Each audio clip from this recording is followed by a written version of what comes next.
Hello, all my beautiful people. It is time once again for another amazing episode of If You Give a Dad a Podcast. So this week I have with me a wrestler out of the Oklahoma area. He is a dad just like me, and we have a lot of good times talking about our kids as well as some of his wrestling career in this great episode. I am very excited for you guys to hear this one. And the guy that I'm talking about is JD. He has been part of STF as well as had some pretty awesome matches in his singles career working with Wrestling for a Cause, and I'm very excited for this one. Like I said, there are a few moments in this interview where the audio might get a little bit garbled, but for overall, I am very happy with this one, and I can't wait for you guys to hear this episode. So stay tuned, listen to this one, it is great. And for those of you who are here just to listen to the JD episode, welcome. I hope that you enjoy what you hear, and I hope that you stick around and listen to some of the other great episodes we have here as well. So, if you guys are as excited as I am, then let's get this show on the road. If You Give a Dad a Podcast. Hey, Dad. So where did you actually train at? I made a really good career out of being able to bump, sell, and I had a punch me face. I wasn't about to call you dad, so. Seriously? I felt like I was in an anime or something. People get really mad at those videos for some reason. Like it triggers Really? certain people. Yeah. Wow. I was actually lost as an infant, and I was taken in by a traveling group of independent wrestlers. I love it. I'm excited for this one. Bro. Get punched in the face on the daily. Do you always do these interviews with your shirt off? What? Man, this guy won't shut up. All right, everybody. So today I have with me a Oklahoma-based wrestler who was part of STF. As I told you before, he is the other half. When I had Alex Royal on a few months ago, we've talked with him. And this guy actually came very highly recommended by Alex to me. He's like, man, you should really get him on the podcast. So I'm very excited to have the other half of STF on here, and that is JD, the everyday man. How are you doing today? I'm good, man. I appreciate you having me on. I'd like to clarify, I am the better looking half. Alex will tell you differently, but I definitely think I'm the better looking half.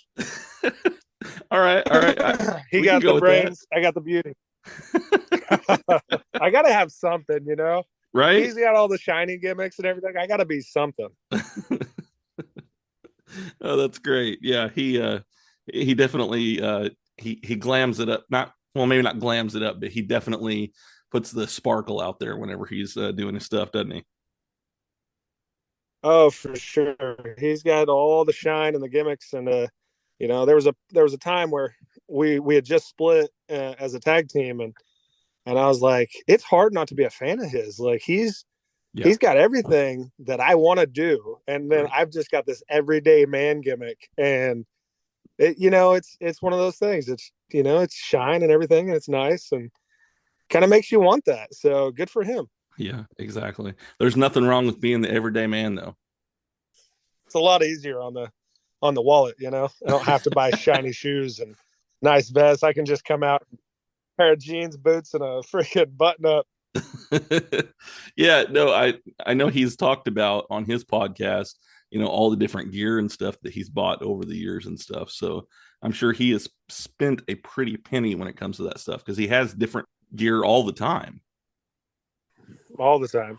What's funny about that is the next time I wrestle, I will be in the same gear that I've had for 6 years. I mean, I have 3 or 4 sets, but 2 are tag team and then 2 are individuals.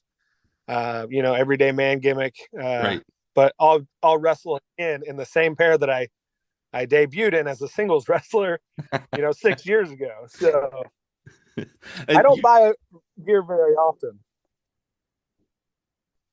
Yeah, can you hear me? Yeah, sorry, you cut out there for a minute. Hopefully it's not too spotty. I live out in the country. Oh, do you? Well, I live out in the country, so hopefully it's not too spotty. I'm having to hide in my truck, actually, in the moment. because I've got kids everywhere. I've got 5 sons, and they all run around like crazy. I'm watching 4 of them on the trampoline right now. Oh, wow.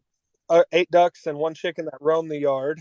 And then I've got 4 dogs that attacked me outside. So I'm like, I have to hide in this truck to get any kind of silence for this podcast. So, but I appreciate you having me on, and it's an honor, and I'm gonna chill in this truck for the next hour or so.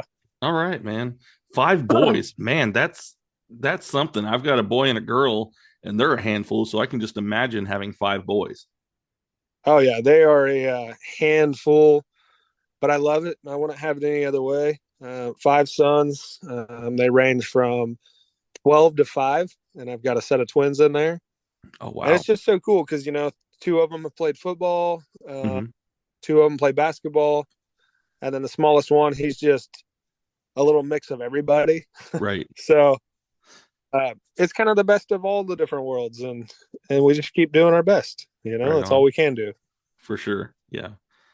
So we're going to just jump right into your to talking about you a little bit here. And what is one of your earliest memories when it comes to wrestling? Earliest memories of like my own, becoming a fan. Mm-hmm. Is that what you're implying? Okay. Yes. I have memories of my sister and my brother. They're both, one's 6 years older than me, one is 3 years older than me, and they were huge wrestling fans before I was. Mm-hmm. And it's kind of cool because I remember one Halloween, my brother dressed up as the 1, 2, 3 kid, and he looked terrible. And I mean terrible. But he threw on a shirt and he cut up the bottom of it and wrote 1, 2, 3 kid across it. He didn't look anything like the 1, 2, 3 kid. But I thought, who is this guy? I've never heard of this guy. And then sure enough, I go home and we turn on the TV and we watch Raw, and it's like, okay, cool. Like, I'm into this. And then a few years later, me and my sister, we would always go swim at the YMCA. Mm-hmm. And then we would have to leave early. We would have to leave early before they closed because we wanted to get home before 8 to watch Raw. Yeah. So it was just a cool memory of like something my brother loved, something my sister loved. And now, years later, they don't even watch wrestling or care about it. They probably still think Stone Cold's a every week wrestler. They're like, hey, how's that WWF? Oh no. I'm like, can you guys get more dated? But they love my wrestling, and they don't know what's going on in the real wrestling world. So Right. It's funny, That's cool. So what would you say actually made you decide to get into it? I know you grew up with it, like a lot of the rest of us did. So what was your moment that was like, you know what, this is what I want to do? I want to say there was a lot of different things that really made me want to be in wrestling. Mm-hmm. As a kid, obviously I watched it nonstop. Right. I went to the movie store and I rented Judgment Day 99 1,000 times and Rumble 92 1,000 times. And Yeah. it's like the 2 options they had. Right. And, and I got to the point where I was like, I was writing my own storylines for wrestlers, and I started to draw my own characters for my own wrestling band. And they're all terrible. They look like animes and avatars, and it's terrible. But I was like, everybody's different, except for a set of twins, Asian twins. I don't know why I had Asian twins, but I thought that was the coolest thing. And, all right. So I would draw these characters and I would give them bios and nicknames, and eventually it just progressed. And I was like, you know what, I could actually do this. So of course, Wrestling My Pillow turned into Wrestling My Friends, which turned into eventually saying, well, I'm going to actually find out how to do this and where to start. And I'm going to go and I'm going to make this happen. Okay. So did you start out in backyard wrestling? Like I know there's a lot of people that I've either talked with or, I've heard episodes with, even on like the Alex Royal podcast and everything, he's talked a lot about that. Did you start out in backyard wrestling as well? Yes. So I think everybody that starts in wrestling almost starts out in backyard wrestling. Right. A lot of people don't want to admit it. Yeah. To be honest, because there for a while, it was kind of frowned upon. Yeah, it was almost taboo. But yeah. In all reality, Yes, I started in backyard wrestling. I remember we put tires down on the ground of a field, and there was like horses and cows and everything all over the place.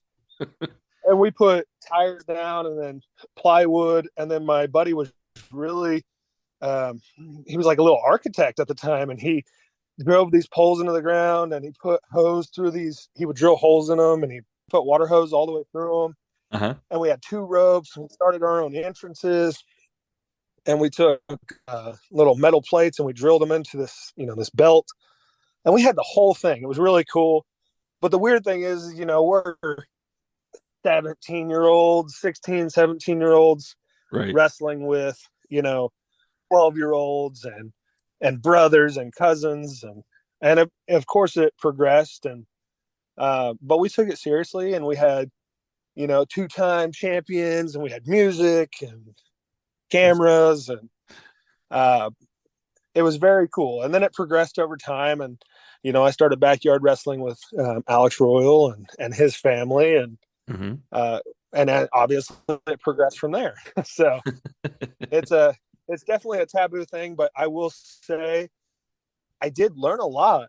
As dumb as this might sound, I did learn a lot from backyard wrestling, because I did start to understand, okay, this is the selling moment. This is, the bump and feed. I started to pick up those things because I did watch wrestling, and I did do it in the backyard, and I just started putting 2 together, and I think it worked out pretty well.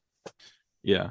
I think one of the big things is for people, what they think of when they hear backyard wrestling is they think of those DVDs that came out in the early 2000s, which was pretty much that's where everybody's mind goes to, and they're like, oh, that's not wrestling, but it wasn't all like that. There actually were people who were putting on good matches back then. I have gone on record in saying this before, and I'll say it again, and people will fight me. I don't care. That's fine. I have had a better backyard wrestling match with a friend or a young cousin than I've seen some of the actual promotions in Oklahoma run with professionals. I've had better matches when I was 16 with a 12-year-old cousin than I've seen at certain wrestling shows around here. No names given, but it's just one of those things. Some people take it more serious. And yes, I do know those DVDs, because I had, I don't know, maybe 4 or 5. Yeah. And they were cool. Like, you got to see blood, you got to see guts, like definitely not the wrestling that I did in the backyard. We took it serious. We did lockups, we did holds, we did actual chain, which was terrible at the time, but it was still chain wrestling. Yeah. And of course you used weapons at some point, but that wasn't the whole point of the match. Right. And, in an off the record kind of moment, I do remember those DVDs because like every 20 minutes there was an advertisement for some chick in a jacuzzi. Yeah. If you remember what I'm talking about. I do remember that. Yeah. And she was always half naked or worse.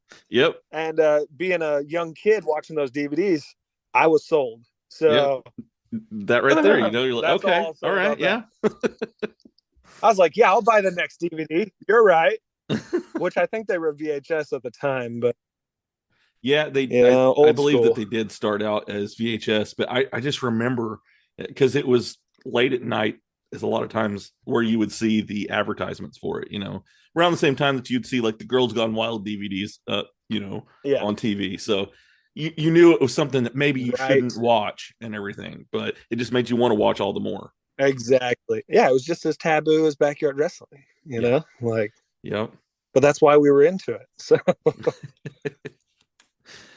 So where exactly is it that you trained at? Because I know you eventually transitioned to get some formal training in wrestling. Where was that at? So I started off with I want to say this. So I actually started off, I knew a guy through a guy that my mom was dating. And she was, the guy came over and he was like, oh, you want to be a wrestler? My nephew wrestles. I'll introduce you. And of course I don't believe him.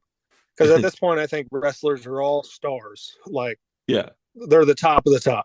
And then I meet this guy, and it's Dexter Hardaway. I don't know if you've had him on or not, but he's got a lot of stories. So if you ever want to reach out to him, okay. Dexter Hardaway came, and introduced himself, and we just kind of got off to the race from there. And he said, okay, well, I'm having a show up in Oklahoma City if you want to follow me up there, and we'll train. And so I went up there and I wrestled with him for a few nights, and I wrestled guys that were just my size, 6'5", 275 pounds at the time. And it was really cool because these guys were my size and they were hitting me as hard as they could. And I was just coming back for more. And in that same night, I was, I'd already felt like, man, I've done this. Like, this is my life's goal. Right. And that same night in the main event, it's like a hardcore match, tag match, something or other. And I watched this dude get his eyelid slit open by barbed wire, and his eyelid is hanging over his actual eye. Oh no. And I'm like, holy crap. Like, this is amazing, but terrifying at the same time. Like, I don't want to do that, but I definitely want to be a wrestler.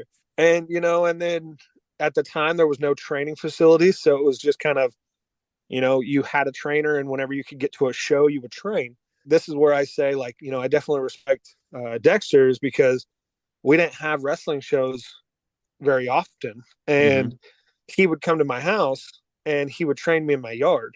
Oh, cool. I would do up and overs.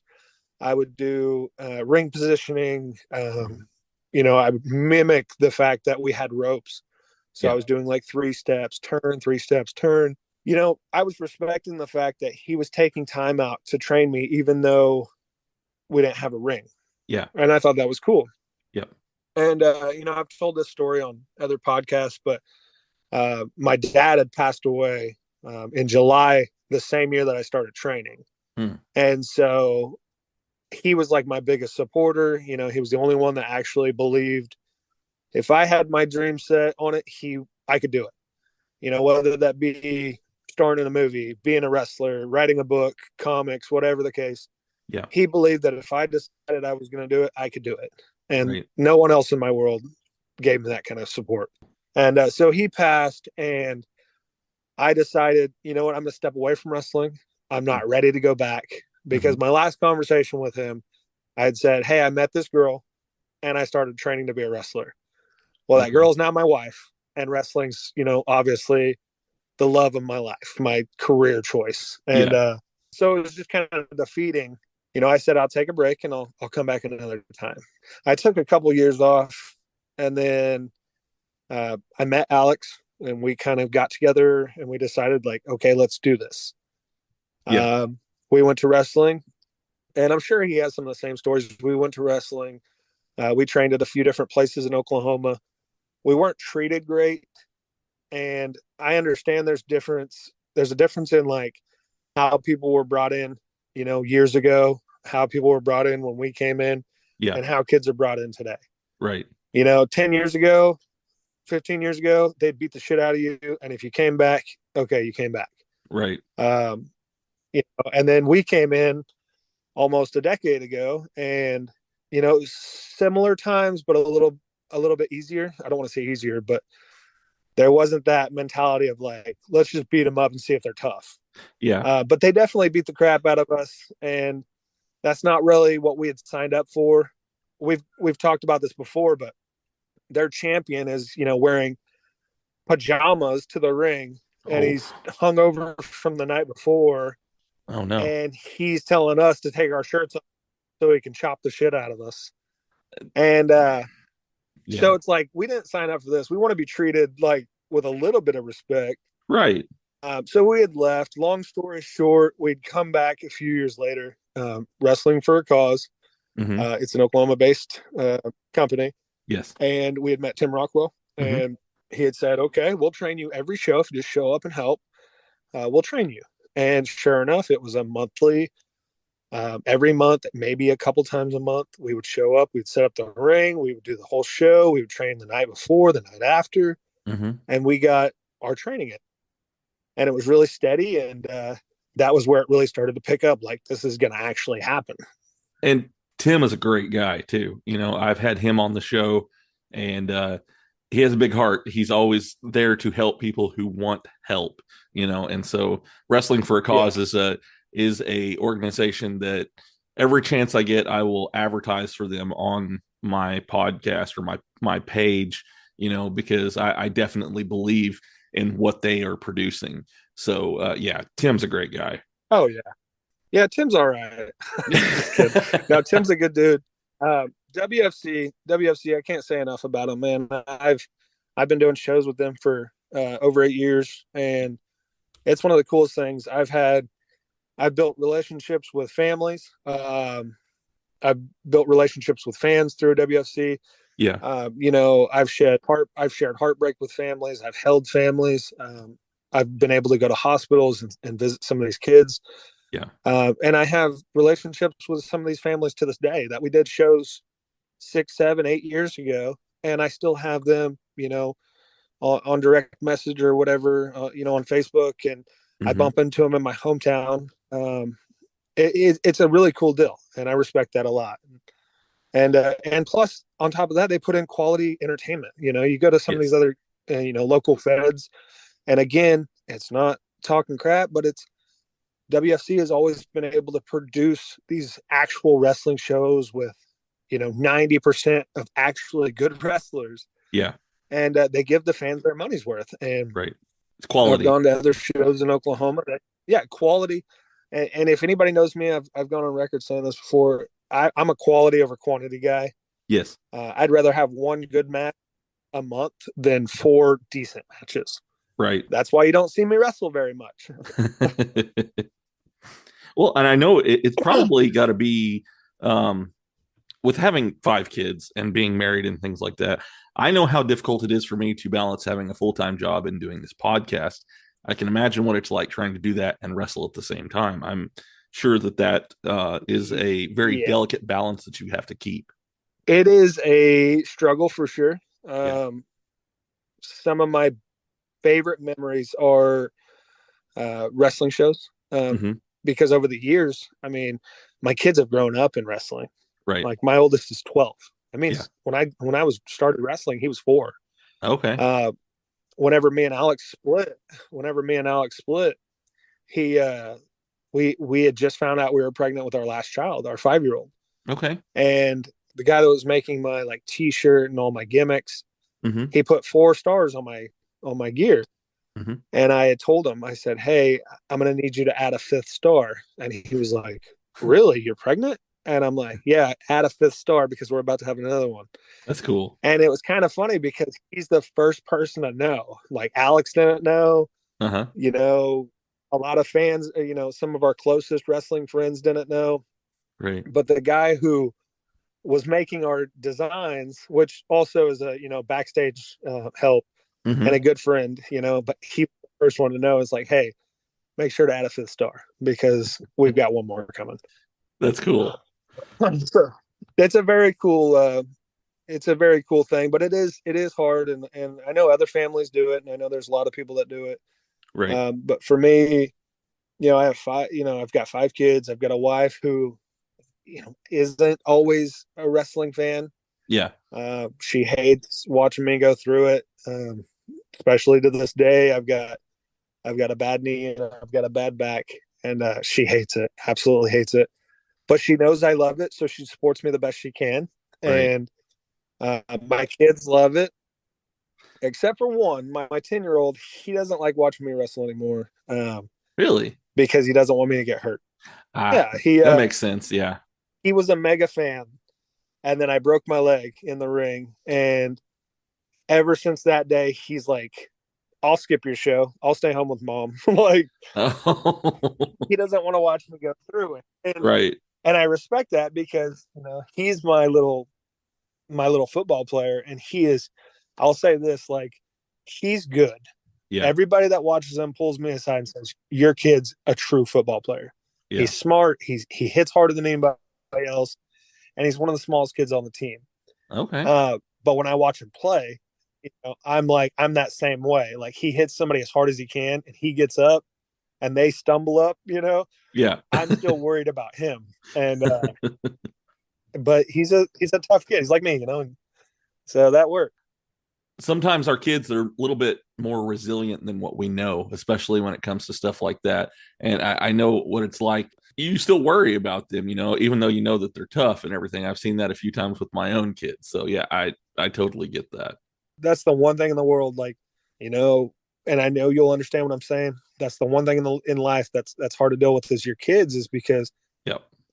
My biggest fear is them getting hurt, and Right. and not like helicopter parent, like I'm making sure they're duct taped, bubble wrap. Yeah. That's yeah. not how I live my life. They can go out and get hurt. I'm talking like severely hurt, or even hurt, mentally. Like I don't Emotionally, want yeah. them to ever feel like, I don't want them to ever be let down. And Right. I try to give them the best dad that I possibly can be, Yeah. and best friend, and biggest supporter. Yeah. I cheer them on. I coach them. I do everything to build character. And there's times that you just feel.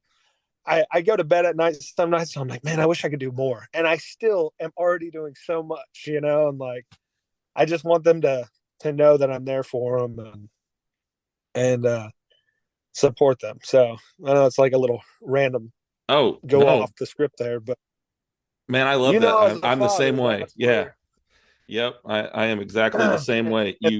People don't understand it unless they have kids themselves, though. Yeah. Yeah. I've got quite a few friends that don't have kids yet. And, I just try to tell them like everything that I've ever done, championships, winning tournaments, like main events, applause, standing ovations, all those things mean nothing to me. Right. Because I watch my kids do something successful, Yeah. and I am 10 times more excited for them. Yep. My son won my 10-year-old won defensive player of the year and in football. And it felt better for me to watch him get that than it did me winning my own championship. And that means a lot. And then, my 8-year-olds, the twins, they just wrapped up their basketball season. Okay. And at the beginning of this, it was their first time playing basketball, and they were kind of they had a really crappy team. I'm not going to lie. But to see the way they stepped up as leaders, and they went to the postseason tournament, and then they didn't, nobody said, everybody said we would lose the first game, and we won. And then they were like, ooh, you're playing a tough team, you're going to lose that. And we won. And then we played the other Verdigris team, which is all better players than our team, and we beat them. And it's like, my kids are making me proud. Like, they're leading this team to victory. Yeah. And I'm okay with saying that because all the parents know, like, JD's kids are kicking ass. Like, keep going, So yeah, it's one of those proud parent moments. And, I can't say enough. That's cool. Yeah. I'm getting excited just thinking about it. So. Yeah, it is an exciting thing. That's one of my favorite things to do, is to brag on my kids. Yes. Yeah. Yes. My and my oldest, speaking of bragging on our kids, my oldest is that he's kind of like me. So I tell him all the time, I say, son, I didn't realize how big I was until it was too late. Like, I was okay at sports, and then I found football, but I found football too late.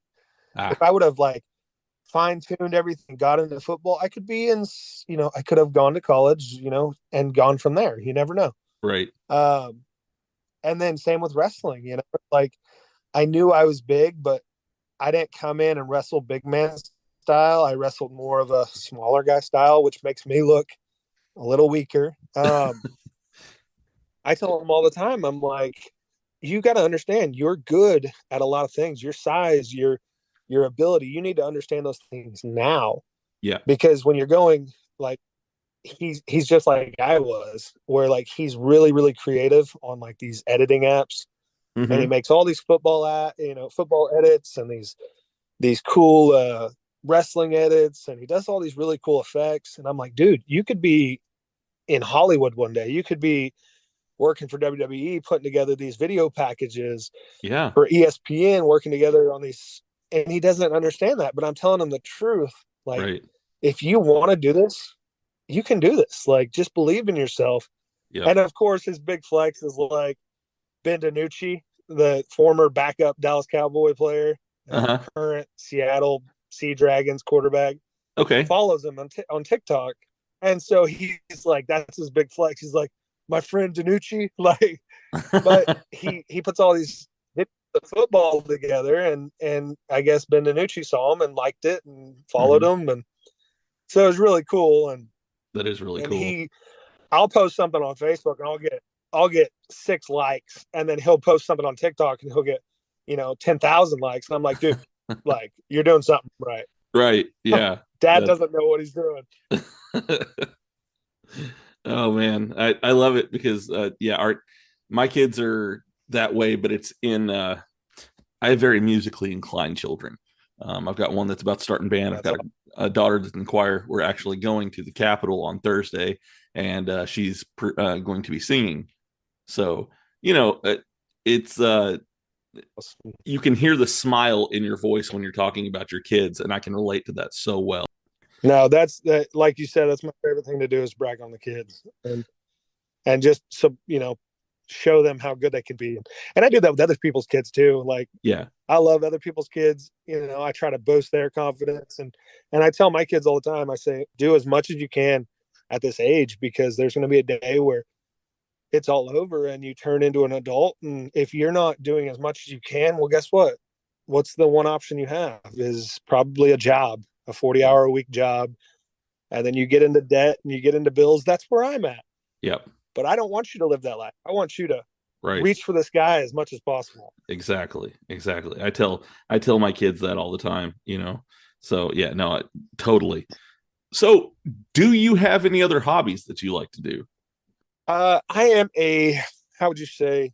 I am a man who has many interests and would love to do many things. Yeah. But I don't put 100% into any of them, as much as I hate to say that. So I have wrote multiple little mini scripts, short films. Okay. And I have done a few. Mm-hmm. I have helped on a few of some of my friends' little short films. Mm-hmm.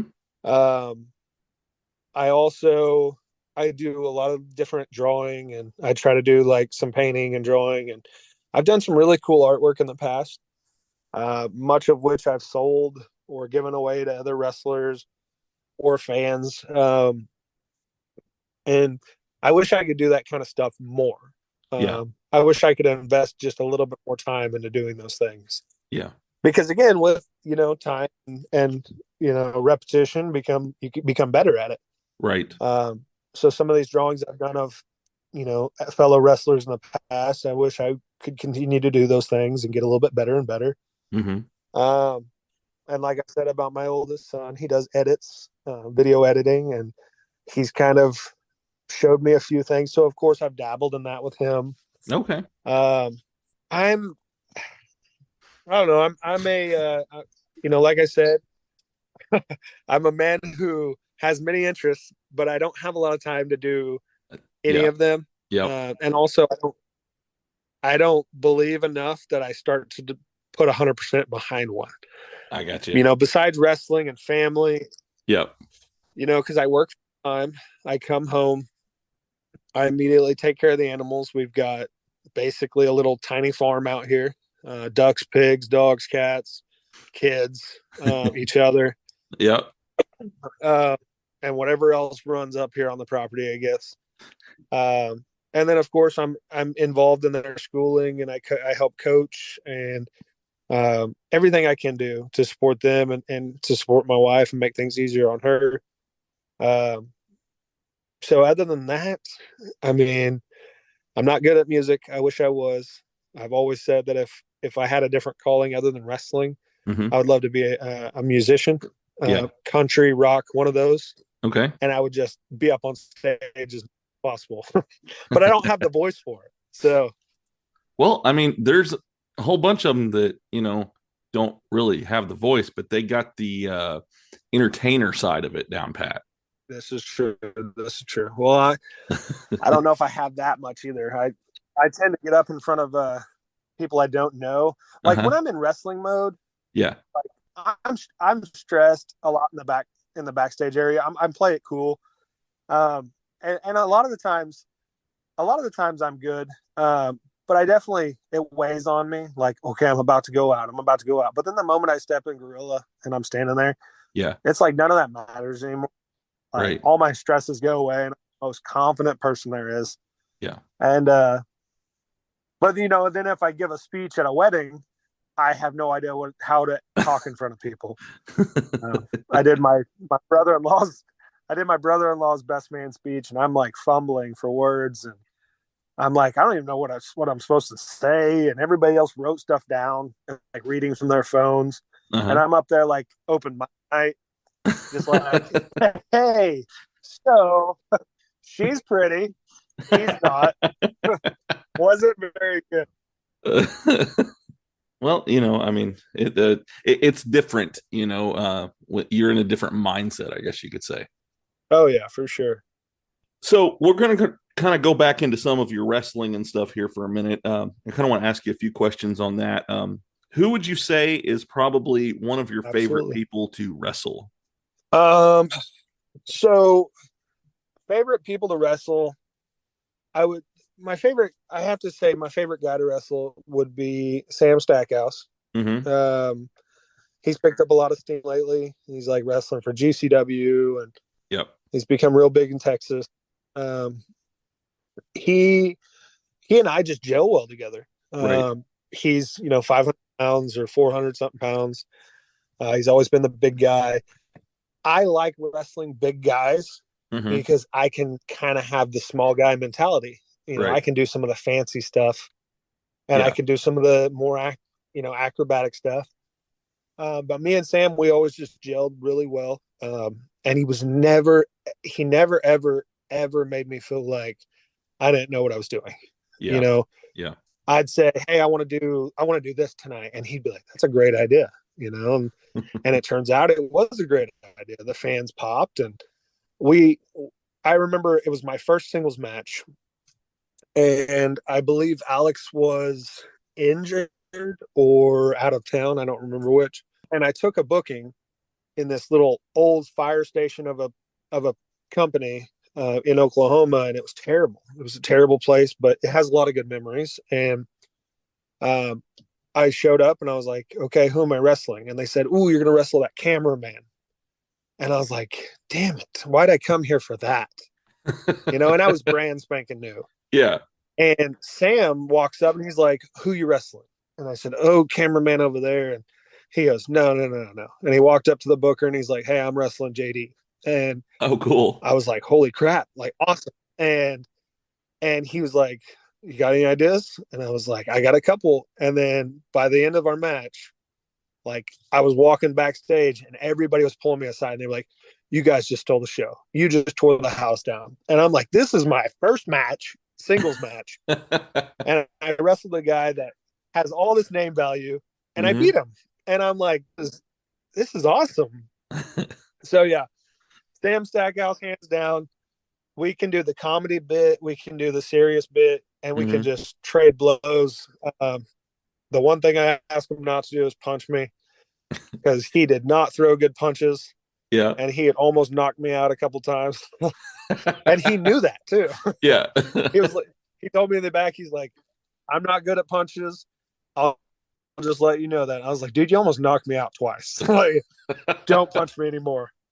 But no, he's a great opponent. I tell him all the time, anytime he wants to wrestle, I'm in. Yeah. He's a super down-to-earth guy, too. I've had him on the show. And I actually, when I had him on, it was last minute. Like, the person I was supposed to record with had to cancel maybe a day or two before. And I sent him a message, and I was like, anyway, you would want to be on the show? And he was like, heck yeah, man, let's do it. And he's super, super awesome, down-to-earth guy. Yeah, he's never made me feel like anything was a waste. Like anytime I had an idea, he had time to hear it. Anytime I had just some random thought come to mind, he would listen. Yeah. And that was regardless of his character, regardless of his ability or in-ring stature or whatever. It was like, you're taking time out of your day to actually give me feedback and be an open ear. Yeah. I respect that more than anything. And it helps being really good in the ring on top of it. So yeah, because I mean, I've seen him do things that a lot of big men don't do. He kind of takes from Bam Bam Bigelow a lot and Yep. everything, doing the things that, wait, you shouldn't be able to do that. So, yeah. Exactly. People were, anytime we did stuff, it was always to get the most out of those little things, like his agility. Yep. Hey, do that spinning heel kick. Yep. I'm going to bump the shit out of that. And, and then he would go up for his moonsault. And of course I would roll out of the way. Mm-hmm. I would tease like, I'm going to moonsault. And then he would freaking electric chair me off the top. Mm-hmm. And he electric chaired me at one point, and we're both big men, and we hit, and we both bounce up at least a foot off the ring. Oh, and it was the loudest impact we'd ever hear. And we always had good matches, and and I love them to this day. That's cool. So what would you say is probably one of your favorite feuds that you've had? So that's the thing is, I mean, I never really, I've wrestled for a long time, but I've really only had a few notable feuds. Mm-hmm. Obviously Alex, and then again Alex years later. Yeah. And then I wrestled Double D in a big story, and but if I had to be honest, I think STF versus the Pen Pals would probably be my favorite. And it was when we first came in. Uh-huh. We were a tag team, Simple of the Future, and they were an upcoming tag team, Pen Pals. And I remember I thought, like, dude, we're the four young, up and coming, like, studs. Like, we're going to be the show one day. And, and as dumb as it sounds, I remember going to the others and I was like, dude, we have the chance to be like the Hardys and Edge and Christian. And everybody laughed at me.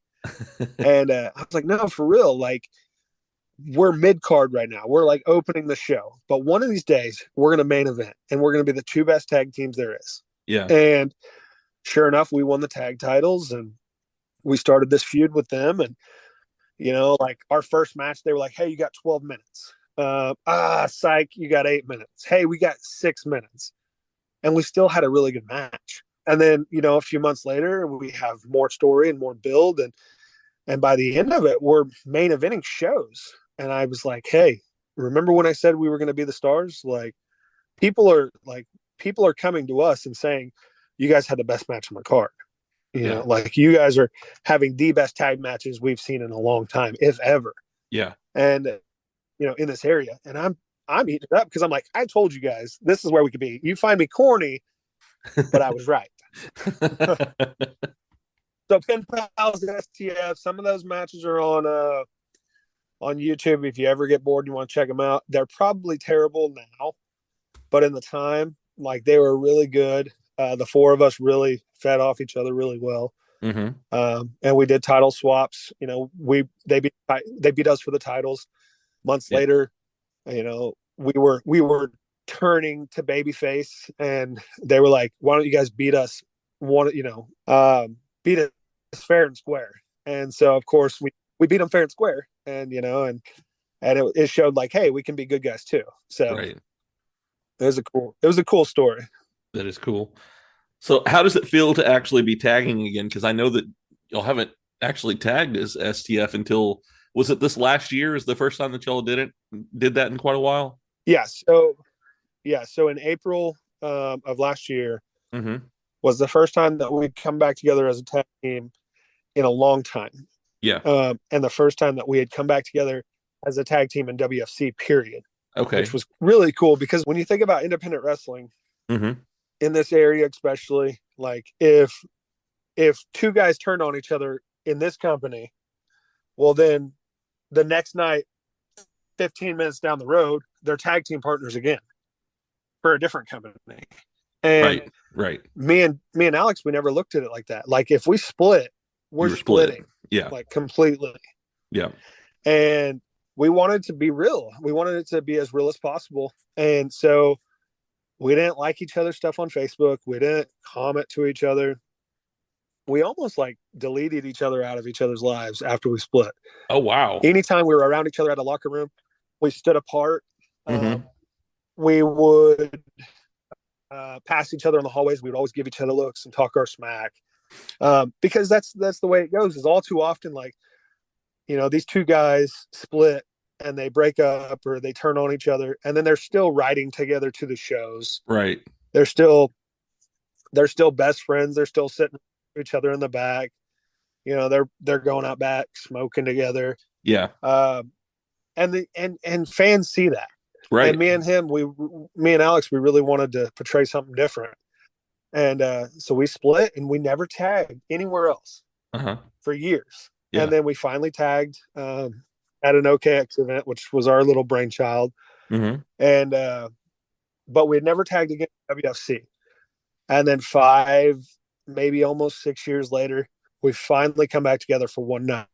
And it was if I've ever had one of those nights in wrestling that just went perfect, yeah, it was that night. I wrestled 3 matches that night. Oh, wow. 3 tag matches that night in a big tournament.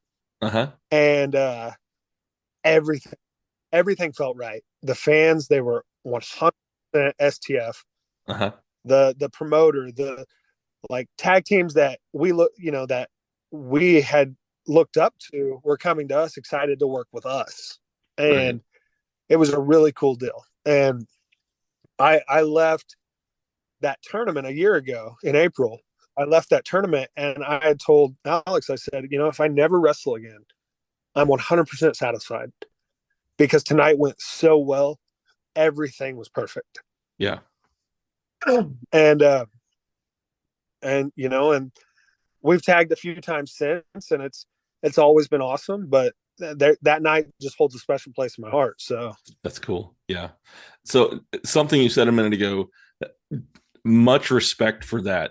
When you were saying that you guys pretty much, y'all were keeping kayfabe alive doing that, and not a lot of wrestlers do things like that anymore. And it's kind of nice to see that there are still people out there who take it serious enough to do that.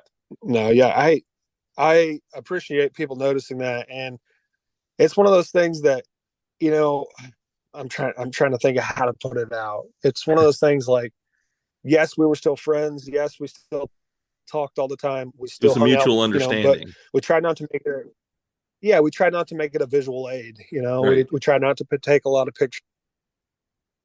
I think we posted maybe a couple in those years off together. Yeah. And it almost felt like people are going to see it and be like, what the hell? Yeah. Yeah. Why are they friends? And yeah. But that's the story we wanted, and that's what we got. And so I really think we started to make people believe. And yeah. It was a really cool deal. And people to this day, they were like, you're either Team Alex or Team JD. Like, which one are you? Well, I mean, it's kind of hard to do that because I know y'all have your big trip that you do every year as a group. So it's probably hard to, not get pictures in there. So I'm a picture guy. And are you? So how did that actually get started? Because y'all go on some pretty cool stuff. I think was this year y'all went to the Royal Rumble, didn't you? Yes. So this year we went to the Royal Rumble, which was an awesome trip. Had a lot of fun. Saw the River Walk. I'd never been to Rainforest Cafe, which is really cool. Okay. A year ago, we went to WrestleMania 38, whatever it is. Yes. That was really cool. We went to WrestleMania night 2. Okay. Super. Man, I watched night 1. I watched night 1 live. And I was like, dude, they got Austin Owens. They got, Cody Rhodes return. They've got all these good matches. And what do we have? Freaking Austin Theory and Pat McAfee. Yeah. But I ended up having a blast. Sami Zayn, Johnny Knoxville was phenomenal. That was a great match. Yeah. And just to hear the reaction live, phenomenal. That's cool. I'm trying to think. Mr. McMahon's last match, even though it was garbage, dude, I'd never seen McMahon. And so that was a bucket list for me. Did you pop really hard for that one? Oh, big time. I'm a McMahon guy. I thought, well, I want to say that with respect, but right. Yeah. I grew up with this guy. And right. Yeah, for sure. Whether he's garbage or however he books or whatever, seeing him live and hearing his music that I've listened to since, as far back as I can remember.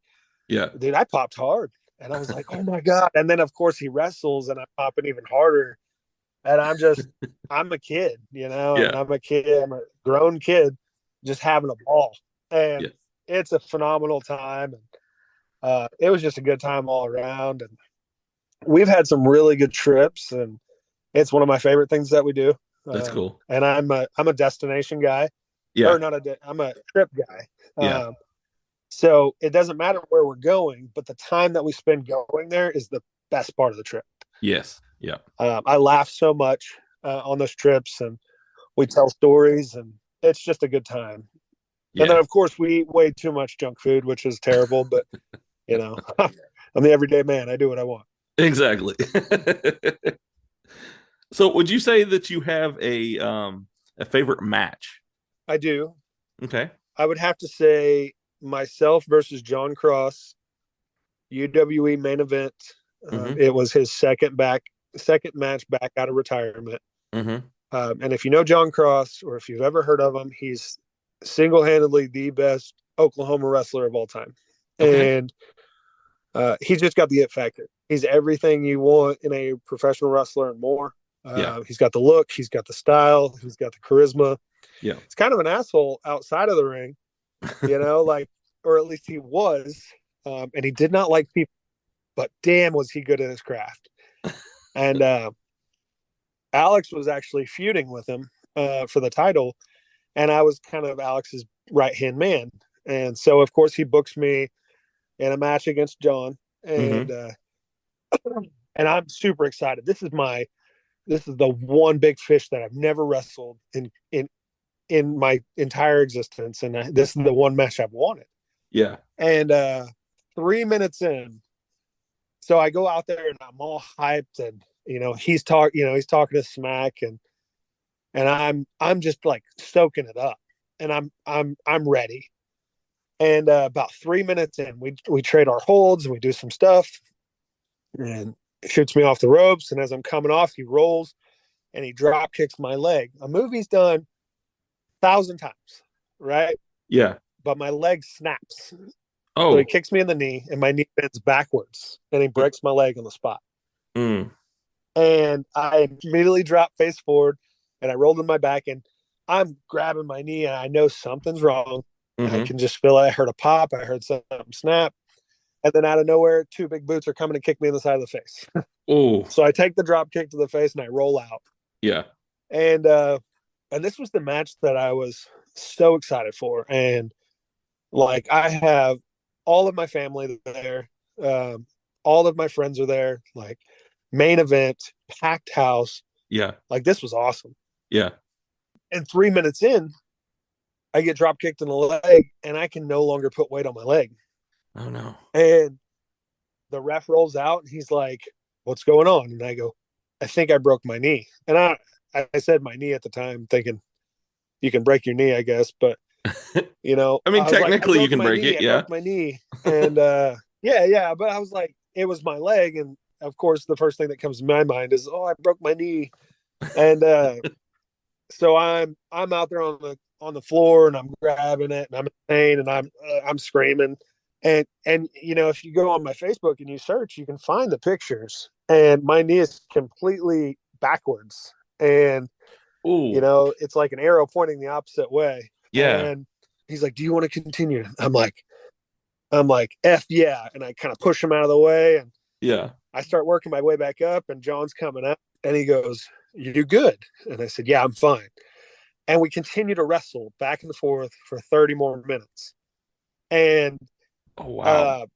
There's a lot of stuff that in that match you see that I'm hurting, because like, I pick him up for a power bomb, my knee almost gives out. I pick him up, fireman's carry. I'm going to go for my finisher, and my knee buckles backwards, and I drop. And like, I fall forward, he falls on top of me. But because I have one leg and no stability in the other. Yeah. And I took an absolute ass whooping in this match, and I gave one too. At the end, he defeats me, and I rolled to the outside, and I get helped to the back, and I immediately collapse to the floor.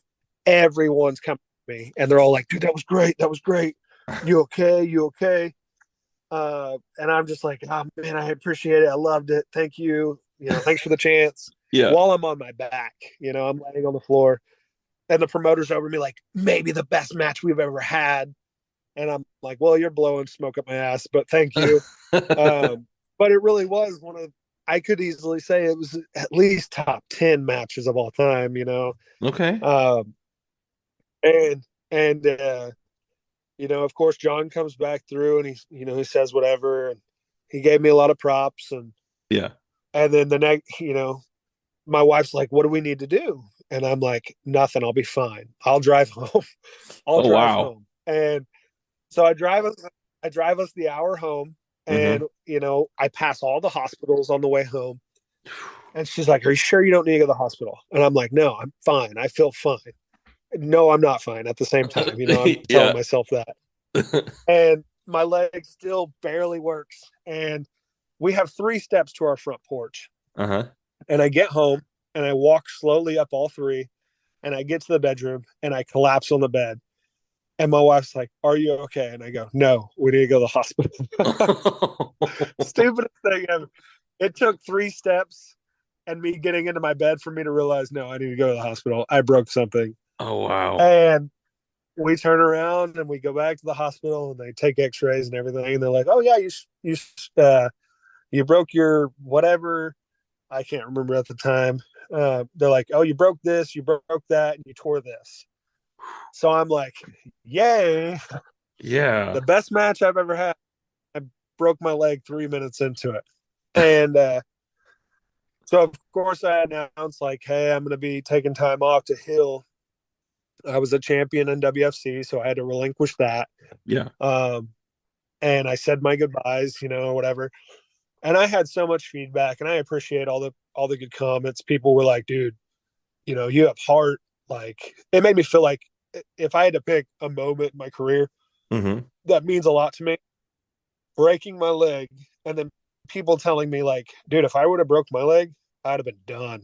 Like, yeah. And you continue to a main event, a stellar main event. Yeah. Like, that's ballsy. And to get a lot of those responses, it still to this day, it like makes me proud. Yeah. Like, was it stupid? Sure. Could I have injured something worse? Sure. But am I proud of the fact that, I turned in this really, really good performance on a broken leg for 28 minutes with a broken leg. And I had match of the night, almost match of the year. Like, it was a really cool deal. And that match holds a special place in my heart. I don't remember what the initial question was, but that holds a special place in my heart. Okay. And, that answers my question. And then I missed. So you said you missed a whole year. You probably had to have surgery. Actually, I didn't actually. They put me in a brace, and I had to wear that for. I had to wear one brace for 3 weeks, and then I had to wear another brace for almost 2 months, but it was really small, so you didn't really notice it. But I was back at work 4 days later. Oh, wow. I didn't have to have surgery, thankfully. That was the best part. He said the way it snapped completely to where if we align it, it's going to heal back in place. Oh, that's good. So I'm very, very thankful for that. But it was definitely a scary break. And it definitely took a lot out of me. And even to this day, like, if I get, obviously wear and tear on my work day, my left leg, it starts to wear out and my lower back wears out. Yeah. I know why the left leg wears out, and it's because of that. It's not as strong as it used to be. Yeah. So, but yeah, I had missed a year. I was able to go back, I think about 3 months later, but I'd kind of transitioned into this like grumpy, I want to say like grumpy anti-wrestler. Yeah. And so I was like, F wrestling. I'm going to stay away. Because it took a toll, like, for sure. Yeah. And I've said this on, Alex's podcast, and I broke my leg, and all these people give me all these props and all this, emotional support. And then it's like the next day, who's JD? And that kind of took a mental toll on me. Right. Like, nobody was reaching out to me saying, hey, here's some ideas for when you come back. Hey, here's some ideas. if you wanted to come to this wrestling company and work. The guy that broke my leg showed zero interest in doing anything again. Yeah. Which was kind of sour, you know, it kind of left a sour spot on me. And then of course, like year-end awards come around, and you know, I've got a couple of people messaging me saying, man, that was match of the year. I know it. And then, you know, my opponent himself is like, oh, that wasn't match of the year. This other match I had was match of the year. I'm like, dude, you broke my leg. Show me some respect. Yeah. And so it's just one of those, I'm sure I turned into a freaking diva about the whole thing, but I went through a good stage in my life where I was bitter towards wrestling, and I missed a lot of wrestling. Yeah. And you know, it kind of sucks on me because I could have had some really good matches and some good memories, but instead I chose to be bitter, you know. So man, it happens, you know. The thing is though, you are back now, so you know that's something that you can say. It didn't take it away from you completely. Exactly. And this little run that I'm on now, I'm not trying to go out there and steal the show with anybody. I'm trying to go out there and give the best show possible. I'm just going out there to have the most fun. Yeah. You know, me, my opponents, the fans. Like, never before. I know this is going to sound random, but in this last year, I think I've had more fan beers, like fans giving me beer, than I've ever had. Because I'll wrestle, and then like mid-match, you know, one of my friends will be out there and he'll be like, JD, and he'll hold up a beer. And of course, what am I going to do? I'm going to take the beer, I'm going to chug it, and then I'm going to slap this guy in the face, you know, and I'm going to throw him back in the ring and continue to whip his ass. Yeah. And it's a blast. Like, I'm not going out there trying to steal the show. I'm not going out there trying to tell the best story. I'm like, what would I think would be really good? And I've wrestled a few guys that were not good wrestlers at all. Yeah. So I made it more of a fun story. You know, one guy, I threw him on a table and, you know, on a fan table, and I took his own boot off, and I poured water in his boot because I didn't want to tear up his boots. I'll be honest. I didn't want to tear up his boots. Yeah. So I poured water in it, and then I shook it all around, and then I poured it into his mouth. And the fans went nuts. They thought it was the best thing ever. And I'm like, this is how you entertain the fans when a guy can't wrestle, you know, you know, you're not trying to go out there and show imperfections. You just want to go out there and give them a show. And so I thought that was classic, and the fans loved it. But I told them ahead of time, I was like, dude, I don't want to tear up your boots. I'll use water. You know, I don't want to use beer. I don't want to use soda. Yeah. I'll use water because I'm a boots guy. Yeah. I don't want to tear up your boots. And so he thought that was funny. That's a very creative way of doing something. I like that a lot. That's really funny. So I just have a few more questions for you before I get you off of here. Would you say that you like to be a heel or a face more? What do you enjoy doing more? I have not been a heel in a very, very long time. I think my character is too homegrown and too organic for me to really turn on the people. I've always been like the man of the people. Right. You know, I was heel once, and I remember my son was sitting in the guardrail, and like I had just won titles. I just won the tag titles as a bad guy. Yeah. And I went by and I like gave him a little side hug. And when I got to the back, I got so much shit for that. Yeah. Like, why would you hug your son? That makes people think you're a good guy. Yeah. I'm like, dude, I don't care who I am. My son's proud of me, and I'm proud of myself. Like, yeah. And if anybody knows me, I'm not one that really likes, I don't want to say disrespect, but like, there's different ways to come at me, you know, like, right. I'm not going to fight you. I'm not going to argue with you, but like, come on, show me some respect in the back. Like, I do it to you. Show me a little bit of respect. And so I made it clear, like, I'm always going to be, my family is my family. Like, right. Comes first. Whether I'm good, bad, evil, whatever, they're with me through and through. So if I high five my kid on the way out, I get the fat guy next to him the middle finger. We're good. Your kids can be hills with you. Exactly. So yeah, to answer your question, I have been a face 90% of my career. Okay. I like being a heel from time to time. I think it's a lot of fun, and I have a good time doing it. Yeah. But face is easy, man. I'm a people person. I like to enjoy my time, and I think it's easier to have fun in the ring when you're a good guy. So Yeah. I would have to say babyface. Okay. All right. So, do you have any dream matches that you would like to have? Dream matches in this area. I have wrestled pretty much. I hate to sound this way, but I've wrestled everybody I want to really wrestle. I got you. Some of my dream matches would be a do-over, as dumb as that might sound, a do-over against a couple of people. Luke Langley is top notch. I don't know if you've seen some of his stuff. He's phenomenal. Oh, 100%. Yes. He is one of the best athletes I've ever seen. I had a match with him a few years ago, and it was my first match. It was my first match back after I broke my leg. And you have a guy who sat on the shelf for a year, who is not conditioned very well. Yeah. And I am facing the best wrestler in the state. And, yeah. and we had a phenomenal match. Like, it was great. Yeah. But damn, was cardio compared to mine not the same. Like, he was running circles around me. Yeah. But we were still right there.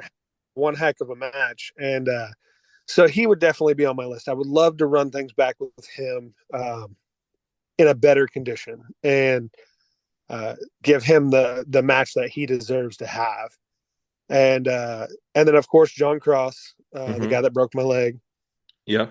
He's retired again. He's, moved on from wrestling. But if I could have a match with him, I would love to get the chance to do it over. But other than that, I really don't have any dream matches. Of course, all my kids are coming out here. Are you done? Yeah, there you go. Of course. Can you turn on your headlights so we can wrestle on the trampoline? Like, yes, son, I will. That's great. Because it's pitch black out here in the country. Yeah. Oh, yeah. I was just happy that it was light out longer today. Oh yeah, for sure. Like, they love it too, because they get to spend time out here, and I get to come home from work and play outside for a couple hours. So yeah, it's one of the best things there is, man. That's what I love. For sure. So one last thing that I want to ask you, and is there anything that maybe you would like to say to your fans directly? Man, my fans directly. I'm trying to think of the best way to say this. So I've said thank you a million times, but I want them to understand, when this is all said and done, when it's all over, I want them to know, like, I never lied to these people, and I never tried to convince them of my character. I never tried to convince any of my fans who I was portraying. I want them to understand, like, the guy that they got in the ring, the guy that they got at the show, that is me, 100%, no gimmicks, no nothing. That is the reason I am the everyday man. I'm very simple. I'm very, I love doing this. And, I've never been one that's like shying away from showing off my family or being proud of my family or being proud of others. Like, Alex is my rival at times, but guess what? I support him through and through. I love the guy. I love his drive for the business is far better than mine. He's constantly thinking of new ideas and new, ideas for his gimmick and ways to sell his character. And I don't do that. I'm just like, hey, tonight you're going to get me, and that's it. And if you like it, you like it. If you don't, you don't. Yeah. And I'm going to go out there and I'm going to have a beer with one of my best friends in the crowd, and then I'm going to stunner somebody in the ring, and and then I'm going to and then I'm going to go to the back and I'm going to support the other guys. And I just want the people to know, like, it's been a long journey, and there's been times that I've hated wrestling, and I've gone over that. I've been bitter. I've been angry at wrestling, and there's times that I felt I was due more than I was given. And there's other times where I was on top of the world and felt like, why do I have this? I don't deserve any of this. And But man, that whole ride, all of it, they got me through and through. They got me 100%. I never had to fool anybody. I never had to make anybody believe. And I love that because in a world where the crazy gimmicks and the most outrageous stories and the shiny jackets, the masks, the characters, the ambiance, all that sells. I was able to just be me, and I adapted a whole following, people that supported me and people that knew that, hey, JD's not here because he's at his kid's football game, and we love that, right. Or like JD's going to be late because he coaches his kid's basketball team, like that kind of stuff. And they never cared, because that was the coolest part. They were like, he is who he says he is. He's a family man. He's a everyday guy. Like, you catch him at his work Monday through Friday, and he's going to talk to you just like he is right now. Yeah. And so all the people that are listening to this, whoever took out the hour or whatever this is, I appreciate you. I love telling my story best I can.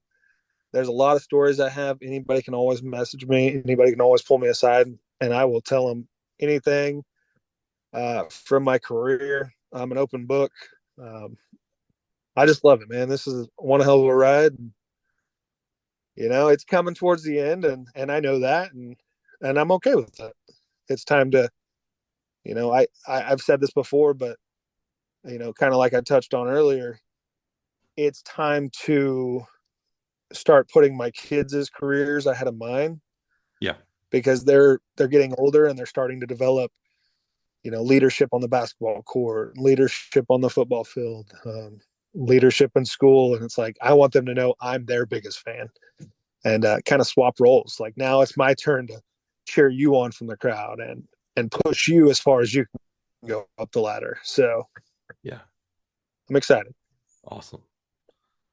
All right, man. Well, it has been great talking to you tonight. I've really enjoyed every minute of this, and hopefully I'll get to see you wrestle in person here pretty soon. I would love it, man. You follow all the dates, and let's make something happen. All right. Sounds good. You have a great night. You too, bub. Thank you. What's up, everybody? This is the Showcase, Alex Royal, brand new host of When This Microphone Hits My Mouth. You get the idea. We're going to be bringing you guys new episodes every single week, keeping the same popular style format that we had on What Can You Offer, my other podcast with John Cross.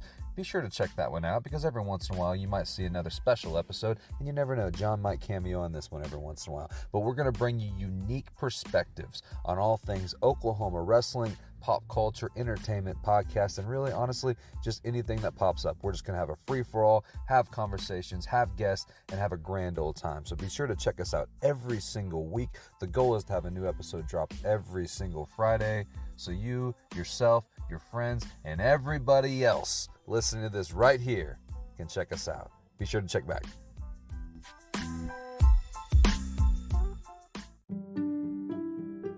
It took me 10 years to make the perfect man cave. And then we took it over, and we made it into the multiversal chamber.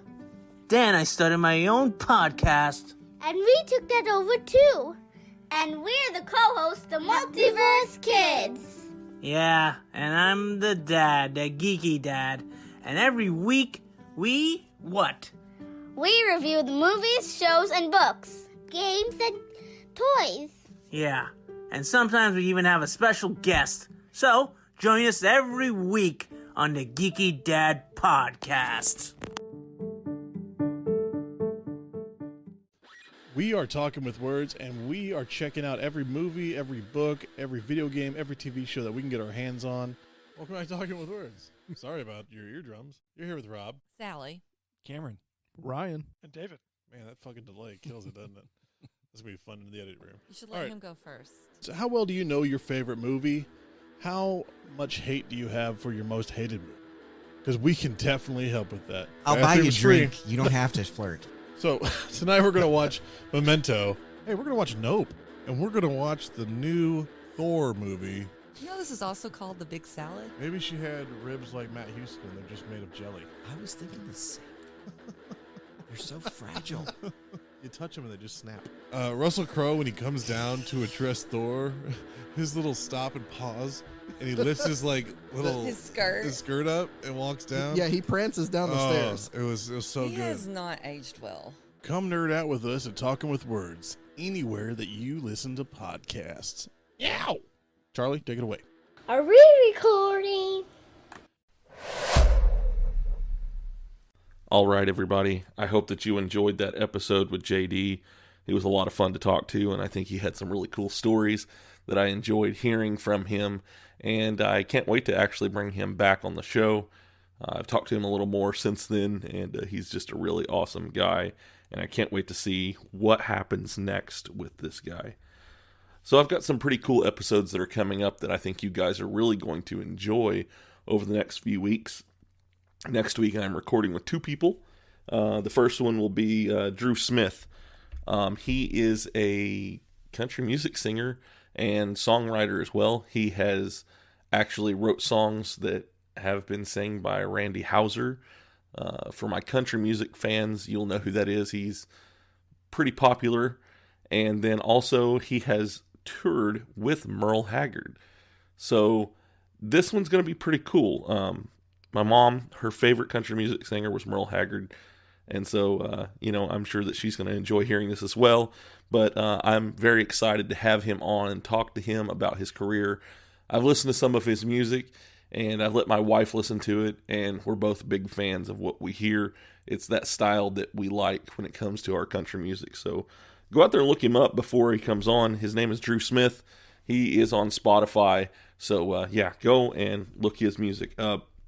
And then the day after that, I'm recording with somebody who was part of that golden class in OVW that had John Cena and Brock Lesnar and Randy Orton and Shelton Benjamin in it. And the guy that I'm talking about is Rodney Mack.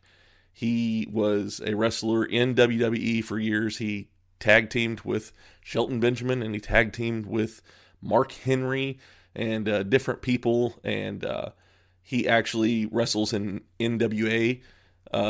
And so, I'm going to have him on. He has his own wrestling promotion down in Texas called Dog Pound Championship Wrestling. He runs a dojo down there with his wife. So I'm going to have him on next week as well. And I'm very excited to talk with him. So make sure that you come back and listen to those two episodes, because I believe I've got some really cool ones that you guys are going to hear this year. I've got some returning guests that are coming in the next few weeks as well. So people that we enjoy hearing, you're going to hear them again. I put a post out there the other day asking people who it was that they liked, who would they like to see come back. And I saw a couple people on there that they want to see come back. And so I'm going to make that happen. If you guys want to follow me online and be part of these messages and stuff that I have, you can find me on Facebook. You can find me on Instagram. You can find me on Twitter. I update those regularly. Just go and look up If You Give a Dad a Podcast. I am on all of those platforms. And if you want to send me a message, or if you want to interact with my posts on there, you can do that. I'm also on Hive, and I'm also on TikTok, and I'm also on Snapchat. Go and follow me in all these places. That way you can make sure that you don't miss a thing when it comes to iGadap. If you want to send me a line, you want to send me an email, and tell me whether you like the show, or if you have a question for me, or if there's something you would like me to bring up on the show, send me an email. I have an email address dedicated to this show, and it's giveadatapodcast@gmail.com. Send me a line on there. Tell me what you think. Tell me whether you think the show sucks, or if you like it, or whatever else. Also, if you want to tell me how you like this show, go out and rate and review these episodes. Let me know what you think. Go on Spotify and give me a star rating, or on iTunes, or if you're listening on Podbean, go and give me a rating on these. Give me a thumbs up, whatever it is. Let me know what you guys think of these episodes. I love hearing from you guys. I love interacting with you. So let me know if what I'm doing is what you guys want to hear. As you know, I just had my anniversary of this show. This is the first episode after the anniversary episode. And I am very excited to see what this next year brings. There was a lot that happened in my first year of doing the podcast, and I'm just excited to see where this goes next. I'm looking at bigger and better things all the time. And I just hope that what I'm doing is what you guys like. So, like I said, reach out and let me know. I would like to give a shout out to my podcast network, which I was able to join this year.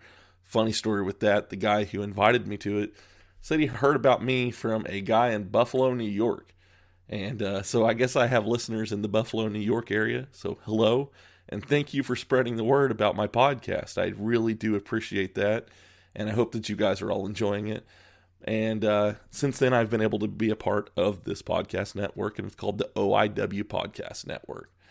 They have all kinds of podcasts on there, all kinds of shows that you guys can listen to. They do everything. I mean, whether it's pop culture or wrestling or anime or retro video games, any of it, you can find those kind of podcasts there. You can also find mine there as well.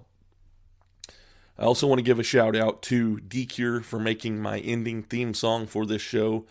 I do appreciate him a lot. He has a new album that's going to be coming out in the next few weeks. Like I said, this guy is a monster when it comes to music. He's great at what he does, and if you like the way my ending theme song sounds, go and look him up. I will have links to his website and stuff in my show notes, as well as links to everybody else that I have pretty much mentioned here as well in this ending part. So go and check them out and give them some love. Like I said, I'm very excited to see what this next year brings and what this next year holds. And I just can't wait to see where it goes. I love you guys. I hope you have a wonderful week. And I will see you next time. Bye.